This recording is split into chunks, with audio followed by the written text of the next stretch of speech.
Merci Monsieur le maire, mes chers collègues. Nous allons commencer par les points positifs de cette délibération, du moins devrais-je dire le point positif. Il est prévu à terme près de 6,5 hectares d'espace vert sur le site.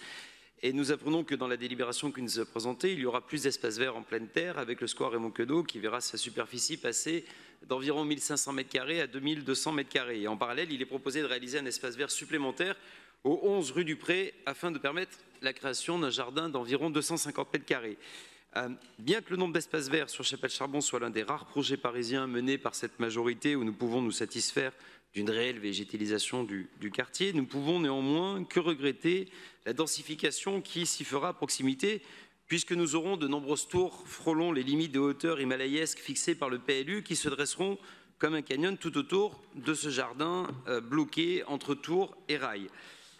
Entre l'esthétique du projet à base de barres de logements sociaux que vous avez vous-même décrié ce matin dans le plan logement et avec quelques espaces verts pour rassurer les habitants et avec peu d'activités, vous nous refaites la politique dépassée des grands ensembles des années 60-70 et nous savons tous ce que ça a donné. Le futur quartier de Chapelle-Charbon sera un quartier hyper dense et peu mixte, contrairement à ce que vient de nous présenter le maire du 18e arrondissement. Et finalement, après avoir augmenté la taxe foncière, vous continuez de mener votre politique contre les propriétaires. Le projet prévoyait déjà 50% de logements sociaux pour seulement 20% de logements intermédiaires et 30% de logements libres. Il prévoit à présent 50% de logements sociaux, 21% de logements BRS, 14% de logements intermédiaires et 15% de logements libres. Nous sommes pour la production de logements BRS, néanmoins, ils ne doivent pas se substituer à la production de logements libres et intermédiaires. La programmation de la ZAC est déjà fortement déséquilibrée et elle l'est désormais encore plus. Par ailleurs, en imposant des quotas aussi élevés en logement social, les promoteurs se retrouvent à devoir densifier davantage leurs projets aux dépens d'une meilleure qualité et d'un meilleur cadre de vie pour l'ensemble des futurs habitants du quartier. Avec des quotas moindres en logement social, nous aurions pu avoir des espaces verts encore plus grands. Vous ne jurez que par le logement, mais pourtant, depuis que vous êtes arrivé au pouvoir, monsieur le maire, madame la maire, les Parisiens n'ont de cesse de quitter la ville. À un moment, il va falloir se poser les bonnes questions sur vos programmes immobiliers.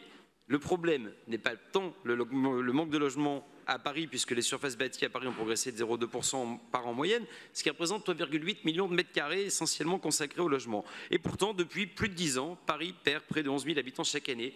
C'est bien le problème du cadre de vie qui les fait fuir. Et dans le cas de la Porte de la Chapelle, c'est encore plus criant.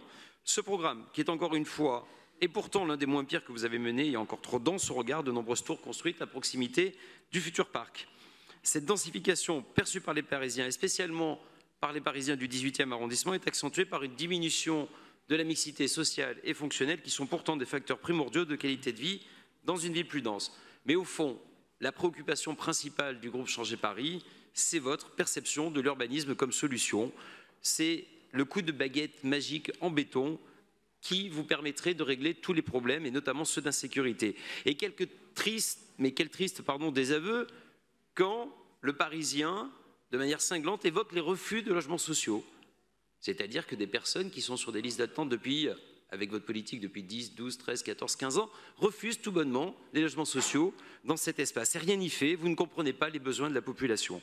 Et dernier point, et non des moindres, quand on est maire d'arrondissement, monsieur Lejoindre, quand on est responsable politique, monsieur Lejoindre, et quand on est prétendument de gauche, monsieur Lejoindre, on n'attaque pas la presse comme vous l'avez fait en conseil d'arrondissement la dernière fois. On défend la presse et on la respecte. En conséquence de quoi, et pour toutes ces raisons, nous voterons contre cette délibération. Je vous remercie.